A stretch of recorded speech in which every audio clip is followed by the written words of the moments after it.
Never forget, the only person doing anyone a favor in this relationship is that guest, that customer who chose to call us, schedule with us, walk in that door, spend money with us. The minute you lose sight of that, you're done. I don't care what business you're in. I don't care what it is. If you lose sight of who's doing whom a favor every single day, I think you're headed for trouble, serious trouble. Welcome to the Bottled Up Podcast. In this episode, we talk with the talented Chuck Kelly, a successful professional hairstylist and business owner on the Mississippi Gulf Coast. Chuck shares his journey from his childhood of living on the coast to becoming a hairstylist, starting his own salon, and emphasizes the importance of customer service and providing professional and quality services. So let's dive into Chuck's story and his fascinating insights on the hairstyling industry, past, present, and future. Mr. Chuck Kelly, thank you for coming on the Bottled Up Podcast. How are you doing this morning? Doing great. Thanks for having me, Andrew. Happy to be here. Absolutely. Well, Chuck, I've been wanting to get you on for a while now. I've known you probably my entire life, and you've known my parents a really long time. And I'm really interested to get into, someone who has started a business on the Gulf Coast and been as successful as you are, kind of the ins and outs of what it took, how you started, how you operate. But before we do any of that, let's get into a little bit of your childhood. So where did you grow up, and have you been on the coast your whole life? Well, born in Hattiesburg, it's 1963. Mother and father met at USM. My father was from Seminary, Mississippi, about 20 miles north of Hattiesburg, and mom was from Gulfport.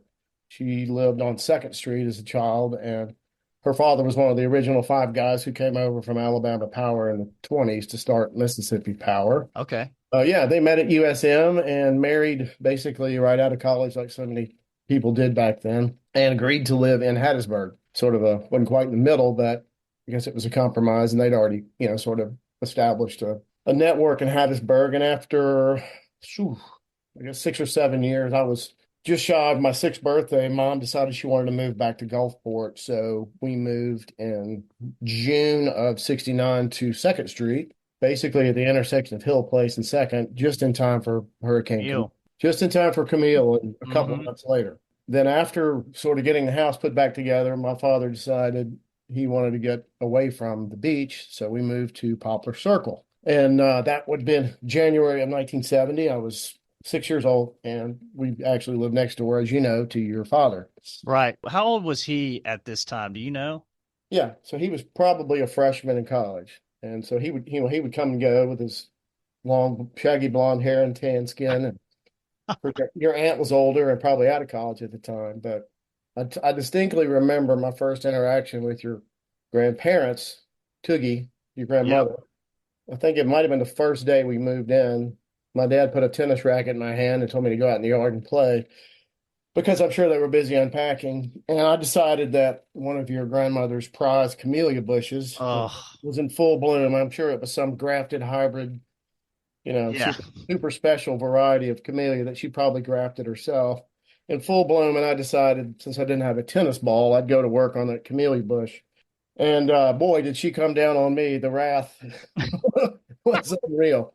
In fact, every time I ever saw her until she passed, I know you remember that look she could give, that sort of gaze, she would stop and sort of give you the once over visually. And I'm convinced that to the day she passed, she always thought about that every time she looked at me. There are certain things that you just didn't do, Chuck, and you didn't know what you were doing at the time, man, but that was the number one thing you didn't mess with is her. She and my dad got off to a pretty bumpy start, but things smoothed out, and time went on. Another good memory I have of your dad had a black lab, and my dad decided it was a great idea to build us a chicken coop in our backyard. So you can imagine where that went. Oh God! Yeah, your lab exacted his revenge, Toogie's revenge on my chickens. But no, it was a great. It's a real quiet street. It's still the same way, as you know, because you're still in the neighborhood. But I mean, it's still the same way. And let me not interrupt you, but let me assure you, it was not quiet in the '70s. Let me tell you. Really? The who's who of people who grew up on that street. I can give you a quick roster if you like. But yeah, absolutely. Lay it out. Starting on the north side of the circle would be Guy Lewis and his sisters. Ben Young, who is a CPA. Yep. The Shivers boys. Let's see. Jody Bailey, Woody Bailey, Jeff Johnson, Gloria White, all the Whites, the Rubles, John, Billy, and Norman Rubel, Oh yeah, Covingtons, the Holders, the Kellys, the Bells, all four of the Bells, John and Win Major. it's a I'm leaving lot of out some, people. yeah, but we were all growing up at the same time, and we were adjacent to the Bayview Drive Circle, which had the Easterlings, the Mullers, the Fayards. So it was and it was kind of the swinging 70s, lots of cocktail parties, lots of people in and out of each other's homes and children running amok. So it was not quiet when I grew up there, I assure you. Well, it's definitely is now. Yeah. That's a It, lot. That's a lot of people having kids around the same age, living yeah. all concentrated around one another. Imagine a circle where all those said hoodlums had a motorized vehicle of some sort, go-karts, Jesus, mini bikes to motorbikes. It was it was wild. Yeah, and the I day, bet it. I bet it was fun though. oh, it's a blast. And Allison Mitchell, her brother Terry, I forgot about them. And then the days, Dan Day, Steve, Sam Poem Yep. on Washington, you know, between the north and south end of Poplar Circle where they intersect Washington, the days were there as well. So Well, I think that it's a great circle. It's a great spot. Bellevue has come up since that time. It's kind of blown out, expanded out. But I think that my cousins in that house. Well, it's not the same house because Katrina did basically had yeah, did what it did. But my cousins in that in Tookie's old house. So we still have the pool and all that, and my kids get to enjoy that. What's better than having a pool yourself is having a family member that has a pool around the corner. So yeah. Well, hopefully at least one of those camellia bushes survived. yeah, the problem is my cousin doesn't have a green thumb, so he inherited someone's property who had an exceptionally green thumb. Hmm. And so he's talking to me about these things that have upkeep and things like that. I'm like, man, you're gonna have to either do one or the other. You got to either get with it or get it out. So he's working on it. He's doing what he can, but it's Toogie dedicated a lot of time and effort into what she planted where and how it looked and all that stuff, and I always appreciated it. So No doubt. well, Chuck, okay, so we kind of got a little bit of your childhood down. What did you do as far as you're starting to get into high school, and where did you go to high school? Gulfport High. I ran the gamut: Bayview Elementary, Bayview Middle School. Of course, it was referred to as the junior high back then, and then Gulfport High School. Graduated. Okay. Supposed to have graduated in '81, but I graduated early. How did that work out? Well, at that time, as I recall, there were only 16 credits necessary to graduate high school, and at the time, they were offering a program where between your basically your sophomore summer, you could sort of clep, so to speak, your junior year with a history course, an English course, so in summer school. So essentially, it was 10th grade, summer school, 12th grade. Of course, Wow. at the time, junior high school was 7, 8, 9 grades, and high school was 10, 11, 12. But it's not that I was that, intelligent or anything. It's just it was just more about credits at the time. And I mean, if you're going to ask me to tell my story, I sort of have to tell the story. But Yeah. like we've touched on, I grew up in an amazing neighborhood surrounded with an amazing network of amazing families. And if not for all those relationships and all the support, childhood was parents divorced when I was pretty young. And without getting too much into it and the woe is me childhood thing, things just weren't great at home. The appearances were contrary to that. I still lived in the nice neighborhood, et cetera. But Right. it the environment was just one where I realized I needed to get out of it as soon as I could. And so another friend of mine, God rest his soul, Stephen French, the French drug company family, he and I decided to graduate early together. Of course, his motivations could not have been further from mine, but phenomenal family there. But it just sort of it just became obvious to me I needed to sort of get out You of get out of the out house. on your own. Yeah, as soon as I could. And Right. at the time, my dad was in real estate his entire career, but he was sort of involved in administration. The man who owned Chris's Beauty College in Gulfport was from Jackson. He was an absentee owner, decided he wanted to sell the real estate and the business itself. So he contacted my dad, who was in commercial real estate, and dad saw the opportunity. A friend of his, Judge Donald Simmons, bought it, and dad sort of worked there for a little while, just sort of helping sort of turn it around, you know. Okay. And it just so happened that was the time that I had graduated early, and I was 16, and I was a young 16. I mean, I looked like I was 11 years old, and I know the feeling, Chuck. yeah. So I just wasn't anywhere near ready to go off to school, go off to college. And my dad's health, terrible heart trouble. He had his first heart attack when he was 33, first bypass at 38, etc. His finances and health were failing. I think he knew that I needed something to fall back on. I think he knew before I ever went off to college that it was probably not going to work out financially long term. And so he Right. he forced me to go through the curriculum at the beauty school. This would have been 1980, and you can imagine how different that time was 44 years ago, 43 years ago, and my the grief that I got from my buddies, my contemporaries. Chuck, I can't even, I cannot even imagine the amount. Let me ask you this question. How long did you hide it? Until I needed victims to practice on, Got it. which would have been about 4 or 5 months. That's a long time to hide something like that from close friends. Yeah, yeah, and they gave me lots of grief, but once they started getting free haircuts, it wasn't so bad anymore. Oh, they started getting compliments on your work. Yeah, yeah, and they were as a result of being the volunteers for the haircuts in school, they got free haircuts. So Did you ever realize or have like a realization that, I have a talent. I kind of know what I'm doing in this space without practicing, or did it take a lot of practice to get where you were?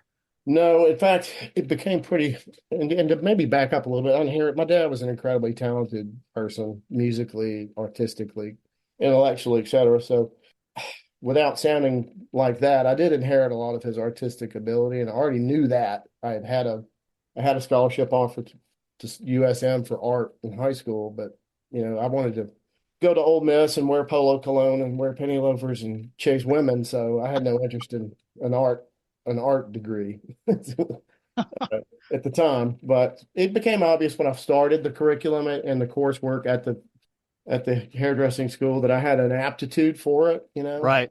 But again, a lot of things sort of artistically always kind of came easily to me, and I didn't take it for granted. But apparently the instructors were very impressed, and apparently did the first perfect set of finger waves in my first attempt in the history of Chris's Beauty College, etc. But it did become obvious that I had an aptitude for it pretty early on in school. That was interesting, is what I wanted to, because a lot of people say, hey, you have either one or the other. Like you either have that natural God given ability, given by God and your parents, or you have the fight and the grind in you to where you're going to make yourself be the best. Yeah, unfortunately, I kind of had to have both. I mean, I was gifted with one, but for staying in the beauty school period or era, I was there because my father told me I had to. And that was a time when you did what your dad said, and that's Absolutely. the way I was raised, and there were no questions asked. He said, "You've got an extra year to work with. You're going to do something productive. You're going to go through this beauty school curriculum." And I said, "Yes, sir," and I did it. And then went off to Ole Miss after completing the curriculum. Did not even go take the state board exam. Like I said, I had no intention of doing it professionally. And after a year at Ole Miss, he had a massive heart attack. I had to come home and sort of help take care of him. I had to leave Ole Miss. What were you studying at Ole Miss, Chuck? I was just, the first year I was just a business major. Business. I Got it. really had, I really had no clue. And as a result, the thing to do was just sort of get in there and get started. And See what you liked. yeah, and I, played some fraternity and had a blast. But What frat were you in? I was a Kappa Sig. Had a ball. Still have amazing friendships that time. But I had to come home, and so I enrolled in at JD, which a lot of people don't know what JD is, but it was the Jefferson Davis campus of Mississippi Gulf Coast Community College, Junior College. Yep. And I was working at a department store at Edgewater Mall. It was a chain out of Louisiana. And it was called Godshaw's. It was a beautiful department store, and I worked in the men's department at night while going to school during the day. Okay. And was because I knew how to cut hair. I mean, when I was at Ole Miss, I cut hair in my dorm room for beer and pizza. When I came home, I was cutting some friends and family. Not really for money, just because they knew I could cut hair. And a man by the name of Jerry Ellis, who was sort of the preeminent stylist on the coast at the time and had been for a couple of decades, super talented guy. Yeah. He sort of had the salon on the coast at the time. He was he was seeing my haircuts on the street and stopping people and asking them who cut their hair, and he was hearing my name. And eventually he sort of made the connection that I was the little shaggy blonde haired kid who used to frequent his salon in Bayou View on 48th as a child. And he reached out to me and he said, "Man, seeing your haircuts on the street, why aren't you doing this?" And I told him, "Man, it's just not what I want to do. I want to do this and that." And he said, "Well," he said, "I'm telling you, it's potentially a great industry, a great field. You've got a gift for it, and you really ought to consider it." And was certainly flattered, but didn't really take it to heart. And then as things began to continue to deteriorate at home, and then I met my future wife, it just became obvious to me that I needed to. You had to make an adult decision. I did, and I had to go to work. So let me ask you this, Chuck. So how old are you at this time? Well, 20? this would have been 83, so I was right at 20. Yeah, exactly. 1920. Okay. This is something I'm interested in. So you say that, and I've talked to Farrell Wallman about this, because like we were sitting and chatting, and his business is clothing, right? So he always, like, him and I were talking and discussing something at an event, and he looked and said, "Oh wow, he has a nice jacket on." So I asked him, "Do you constantly look at clothing that people wear, whether or not you like the way it fits, and you know what things are?" Is that the same way with hair? Like, so when you're walking around, do you constantly just evaluate, like, if you see a really nice cut, do you wonder who did that, or anything like that? Absolutely. And there was a time when I sort of analyzed every head of hair that I saw. And after a certain period of time, that becomes exhausting. Oh yeah. And what ultimately catches one's eye or mine now is really great work. And probably not to sound the way this sounds, but really bad work. I mean, you sort of notice you notice the extremes. You may not notice what sort of lives in the middle, if that makes any sense. But No, that makes perfect sense. yeah, you can't really shut that off. Well, yeah, it's like if I go anywhere in the country and I walk into a gas station, I'm gonna go look at the soda doors. Sure. And I can tell you probably what percentage of market share each company has depending upon what that set looks like. Right.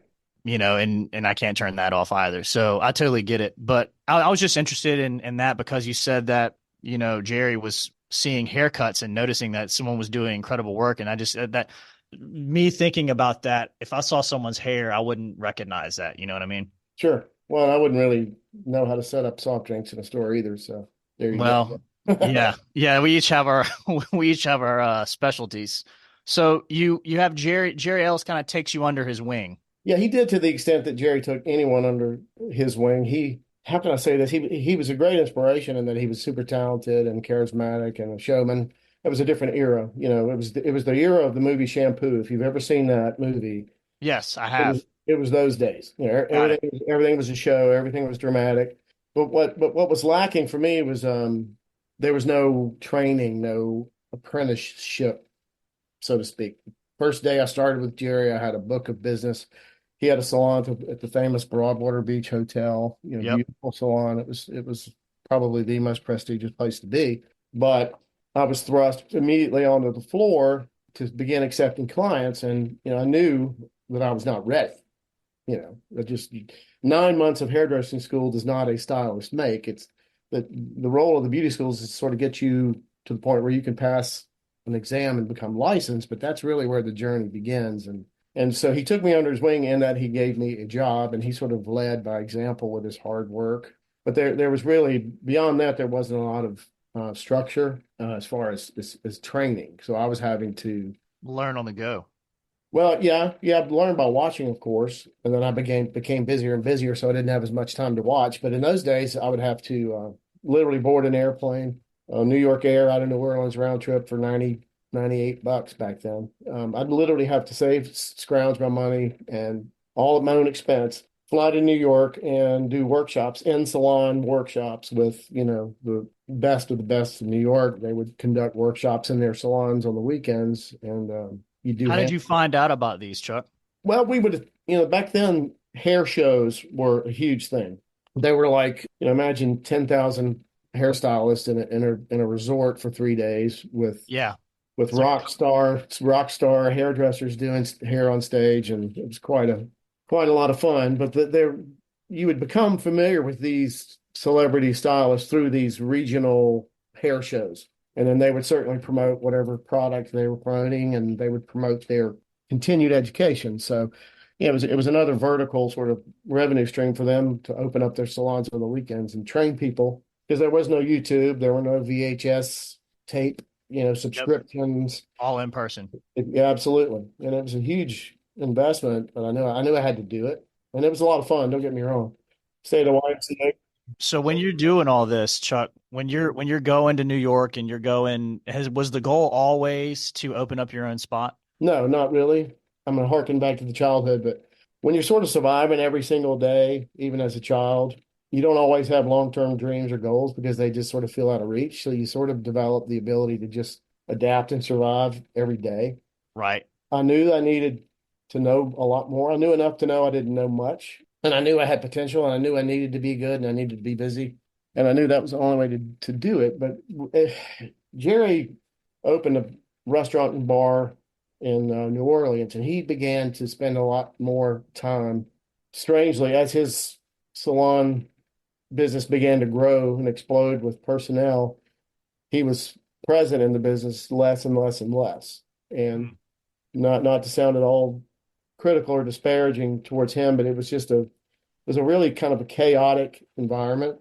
Right. You can imagine Absentee.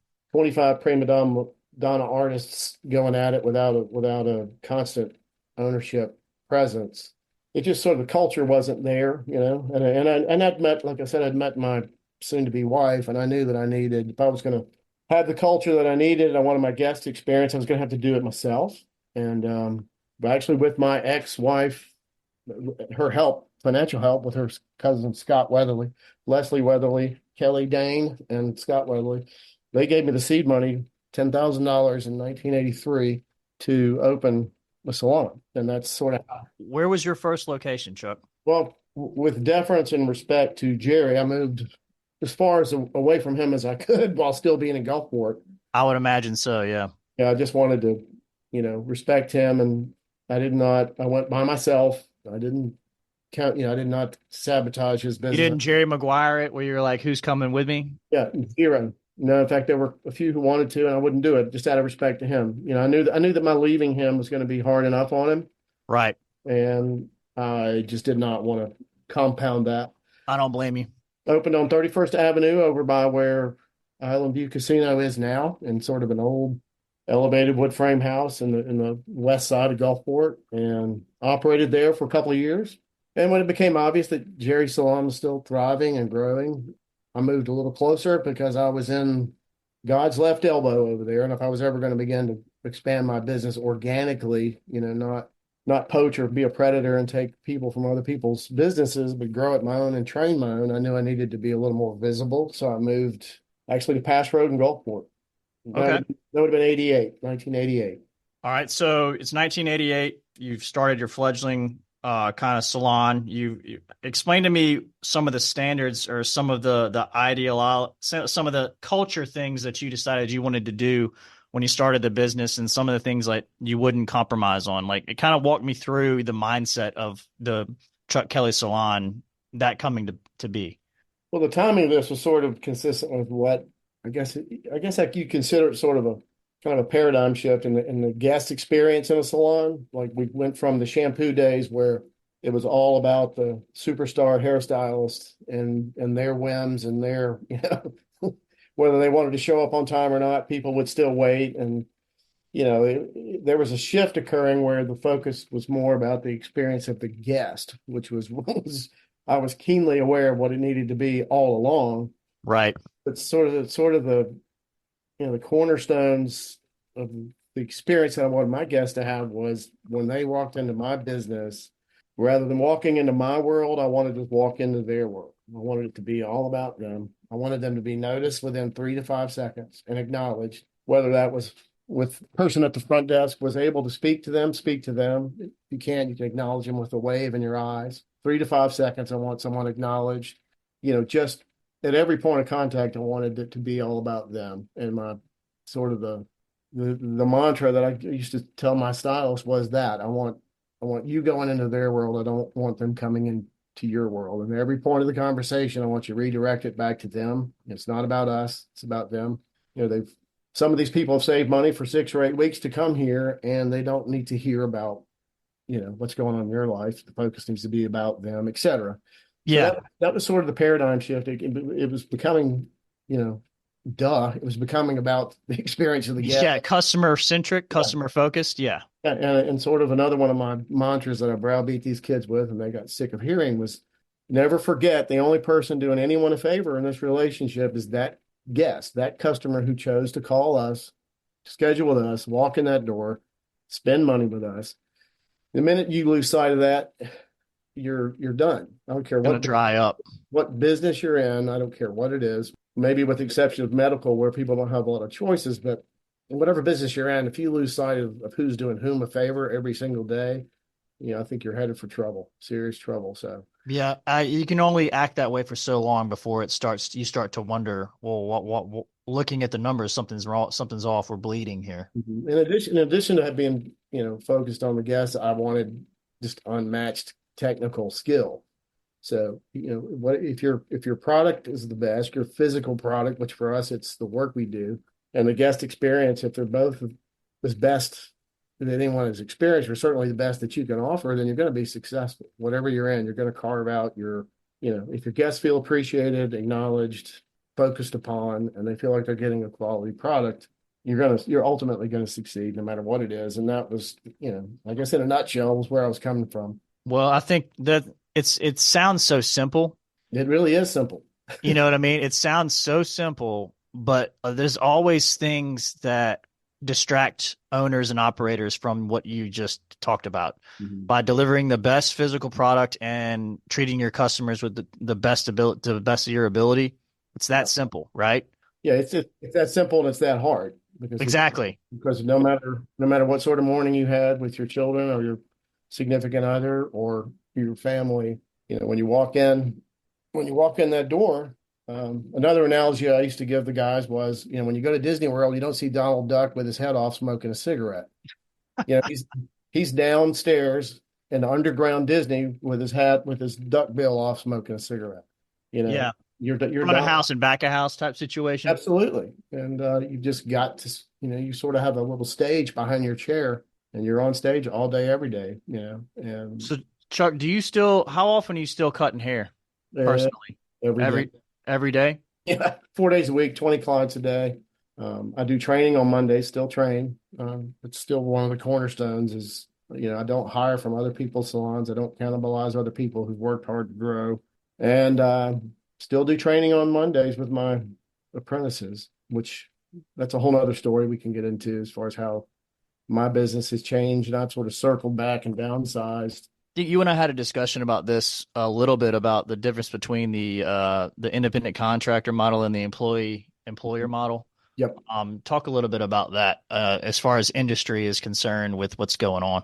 If I had to guess, I'd probably say in the entire state of Mississippi, there may be 8, maybe 10 salons that are still employer based, meaning, you're a W-2 employee and you have benefits. We Right.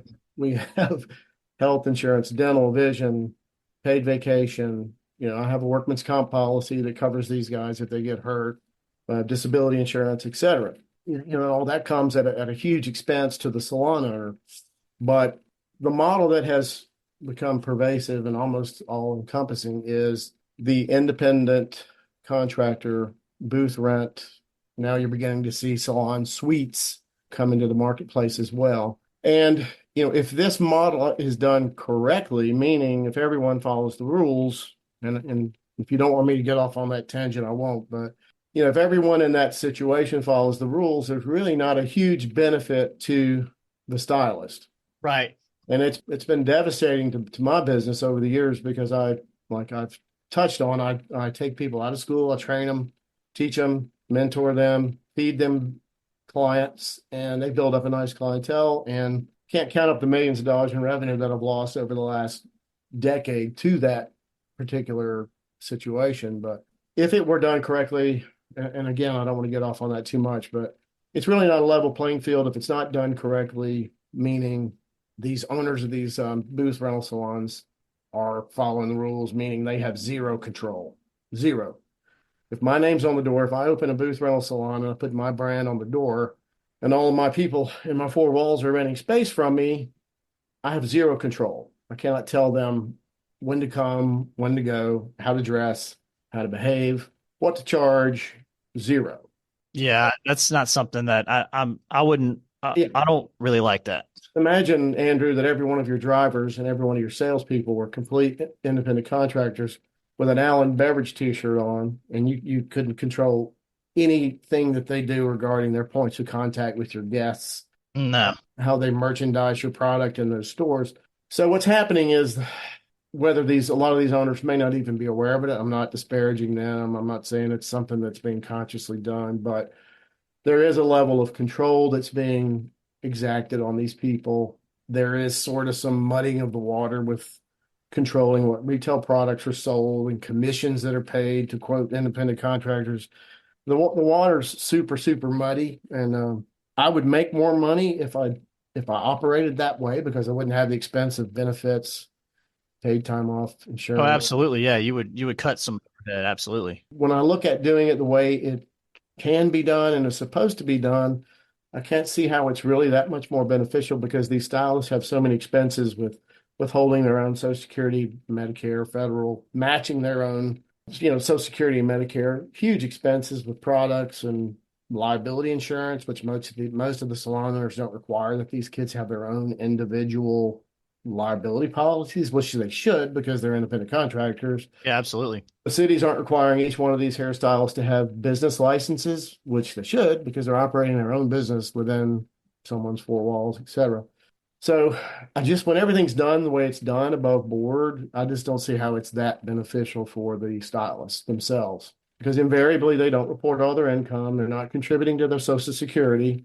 And trust me, your 60s can get here in a flash. And, not having contributed as much to Social Security as you should, you can regret that when you're in your 60s and staring at the face. It doesn't seem like anything when you're in your 20s, but Yeah, man. I being someone who is creeping up on his 40s, I totally. I mean, it as you once you have kids, those years start to fly. and And there are a lot of people for whom Social Security is a significant part of their retirement strategy. oh yeah, And absolutely. if you're getting a $600 check versus a $2,200 check, it's a huge difference. So they don't have the foresight for that yet. So anyway, I have had another sort of exodus, if you will, of a big chunk of revenue. But I downsized about a year ago.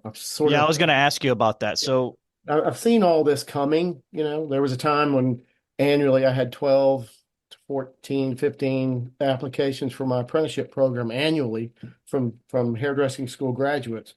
In the last 24 months, I've had two. So it's been pretty clear that, through attrition, I lose my people. They have three or four children, can't work anymore. They maybe are military and they move away. But I've always had a constant flow of apprentices who've been training and lying in wait, so to speak, to sort of step up and fill a spot. Well, that has really gone away. The younger generation of stylists, they have no interest. A few do, but very few have an interest in the sort of the long-term grind of being an apprentice. They don't see the value in it. They basically graduate school and go straight to work behind the chair. I don't know how that happens because I know where my skill set was after 9 months of hairdressing school, and I was nowhere near ready to manage a clientele and all that. But yeah, how much, as far as say that just looking at what a stylist does, how much of it is technique and how much of it is, the personality? I mean, I imagine that there's some people out there who are stylists who have the technique and the capability of cutting hair, but that bedside manner is difficult for them. How much training do you do when it comes to the personality and the mental aspect of being on, like you said, where you're engaging, you're asking questions, you're following maybe a conversation that you don't even really care about, but you have to have these conversations and that pretend to be interested. How much of that do you train? well, I hire personality, not skill. In fact, Really? yeah, I've never asked. Well, maybe a few exceptions, but through the years, I've never had a prospective apprentice like show me how they can do a haircut or a hair color because, like I said, after 9 months, I don't. My expectations in that would be very, very low. But you know, for me hiring, it's 100% personality. And then, That's interesting. and then So you because you you can think that you train, can get them where they need to be, right? yeah, I mean, in the 39, 40, well, 38 and a half years I've owned a salon, I've never had to tell someone that after training them for a year, I've never had to tell a single person, I think you've chosen the wrong field. You just don't have the skill with your hands to do this work. I've never, ever had to do that. But on the sort of the flip side of that, and I've had incredibly talented, I mean, people infinitely more talented than I am myself, not make it in the industry because of just any number of reasons, from trouble with substance abuse or inability to communicate or compromise or no, zero capacity for empathy. All that factors into being able to read a client, ultimately give them what they want. Number one, Right. it's listening. It's being some level have to be sort of an empath, because you need to sense how your guests are feeling. I mean, you've got type A's to these types, and some want to be in and out and not talk, and some would stay and talk to you all day long. And so you've got to have the ability to sort of read that, empathize with it, It's and almost sort of, like a therapist. yeah. And you gear. I mean, I do 20 haircuts a day, and I'm 20 different people based on who's in front of me, and you mirror what you see, mirror. Chameleon. Yeah, you have to have it. You sort of have to have that to a degree, and a lot of people don't make it just because and it's no fault of their own necessarily, but some folks don't make it just because they're sort of missing that, or unwilling to at least try to cultivate it, if that I makes any think sense. that's really interesting because normally I wouldn't. I understand now, you listening to you say it, that you're hiring, if you have the personality and you have that engaging ability to read people and kind of know how to keep a conversation going and know if someone doesn't want to talk or that kind of thing, that you can get the technique. You can teach the technique. Yeah, and then really the only variable there is sometimes it takes longer with some individuals. I've had some people zip through the apprentice program and be, new talent ready, shall we say, in 9 months or so. And I've had some who assisted for almost 3 years, and they were okay with that. Luckily, they realized they just weren't there yet.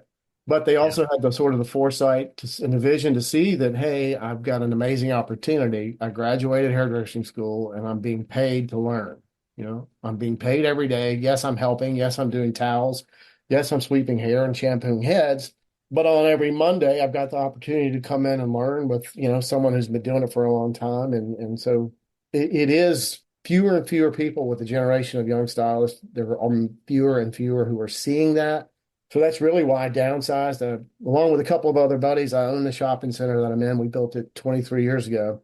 And for 22 of those years, I occupied a 5,000 square foot space. It's a lot, Chuck. Yeah, yeah, yeah. And, paid seven figures in rent over that time period. But I would have to have been just had my head so far up, where to not see what's coming in the industry. And either I lower my standards and sort of dumb down to whatever work people are capable of doing after only 9 months of school, or I had a space in my center that popped up, which was a third of the space. That combined with a national home healthcare agency wanting my large space, this is, in my opinion, very much a God thing.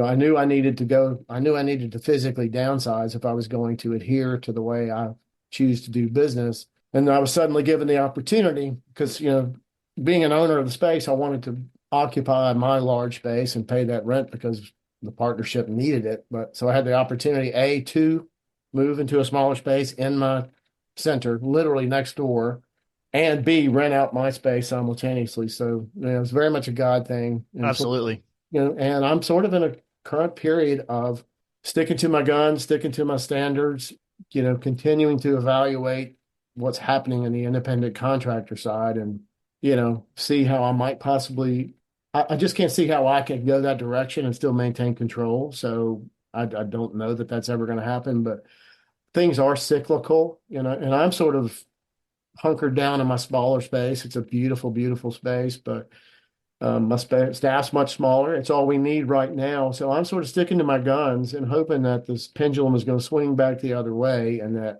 the younger generation is going to sort of appreciate the fact that it's a 5 year path from the day that you start hairdressing school to the day you've got a decent skill set and a clientele where you're making a decent living, it's like a college degree. It's 4 to 5 years.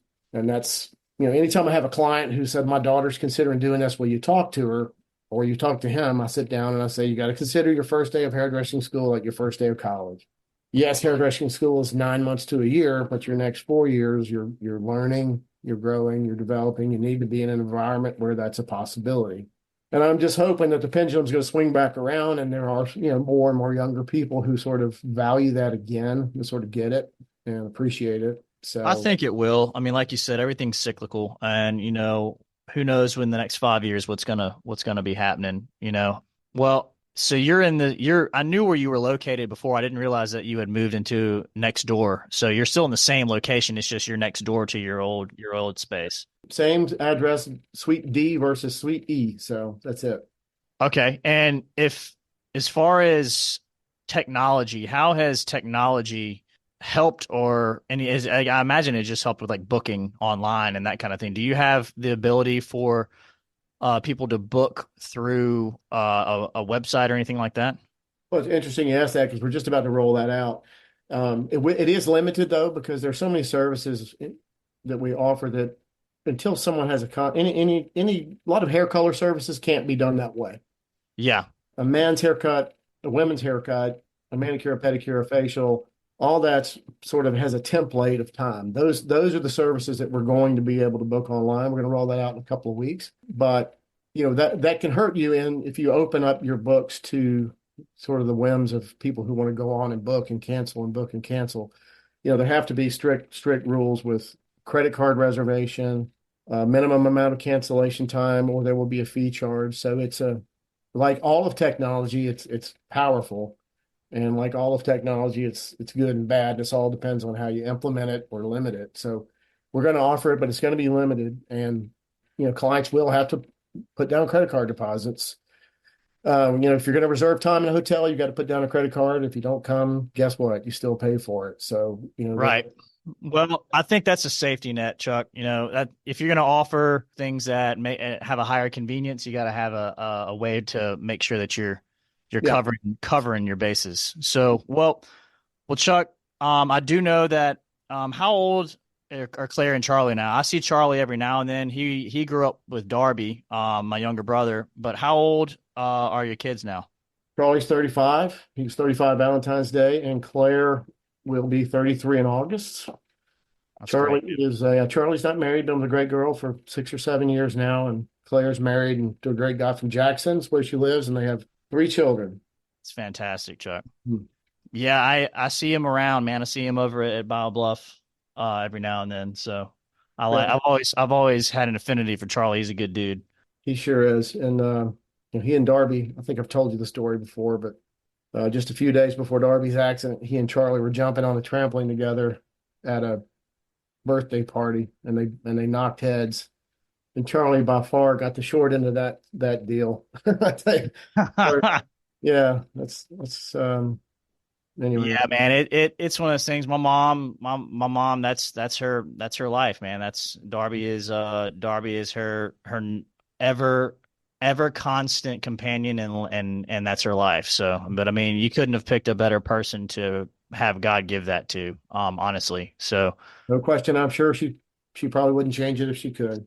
no, she probably wouldn't, Chuck. But well, hey, man, listen, I appreciate the time and having the conversation. I do want to kind of tell the listener, if they're ever on the Mississippi Gulf Coast and want to check out your salon, what's the address and how do they find you online?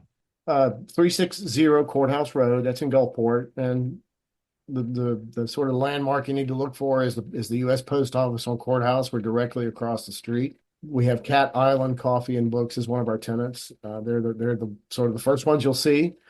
And www.chuckkelleysalon.com. This website's in a little bit of flux right now, but that's how you find us. Well, Chuck, man, I thoroughly appreciate you coming on and telling your story, and always enjoy talking to you whenever I bump into you, and hope to see you soon, man. Thanks again. All right, buddy. Thank you. It was great to hear Chuck Kelly's story of how he became one of the most well-respected and known stylists on the coast. his experiences of starting his salon, and the values and principles that have guided his salon's success. Through his candid reflections, we have gained a deeper understanding of the dedication and passion required to thrive in the hairstyling industry. Join us next time for more inspiring stories and valuable insights from other businesses and entrepreneurs on the coast. Again, thanks for listening, and until next time, go support local businesses and talented professionals like Chuck Kelly of Chuck Kelly Salon. They are the craftspeople and artists that make the Mississippi Gulf Coast so wonderful and unique. Thanks for listening to the Bottled Up Podcast. Want us to deliver this show to your email inbox as they drop? Want to tell us about how you like the show? Or do you want to tell us about a Gulf Coast business or restaurant that you'd like for us to spotlight in any upcoming episodes? Email Morgan Wheeler at mwheeler, MWHEELER at abevinc.com. That's ABEVINC.com. Want to know more about Allen Beverages and how we work with our clients, partners, and vendors? Check out allenbeverages.com. This show was edited and produced by Johnny Gwynn and Deep Fried Studios.